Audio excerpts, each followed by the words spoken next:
Canada's most decorated athlete in the martial art, just moved home to Nova Scotia. And as CTV's Kaylee Miller shows us, Jake MacKenzie and his wife Melissa are ready to show students how they roll.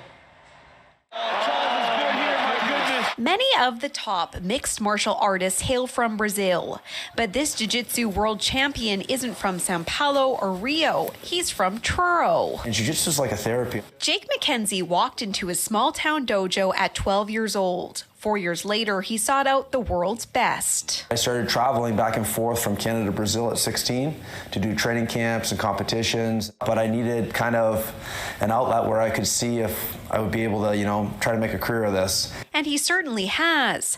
The 37-year-old has won over 100 championship medals, from Brazilian nationals to world titles. His resume is too long to mention. I was a South American champion. I was a two-time national no-gi champion, 5-time national teams champion. I won Sao Paulo Open 3 times, 3 different weight divisions, which is one of the hardest tournaments to win in Brazil. But he met his match when he was introduced to fellow competitor turned wife, Mel Brites, an accomplished athlete too. I was a medalist at the World Pro in Abu Dhabi. Won the Grand Slam in London. I won the South American in Brazil and a few Opens too. With over 3 decades of rolling on the mats combined, they've returned to the Maritimes after living abroad to ace new roles as coaches and gym owners at their brand new school in Halifax. The scene has really grown here in Atlantic Canada, and a lot of the tournaments you get in 300 or 400 competitors. Now, in an ironic twist, top Brazilian athletes travel here to learn from Jake and Melissa, like Ademir Adaraju, who will soon compete at the London Grand Slam and Pan Am Games. My first experience with Canadian athlete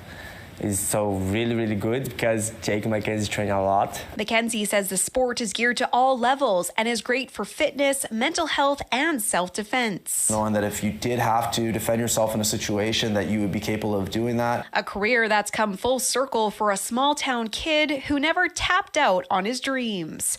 Kaylee Miller, CTV News, Halifax.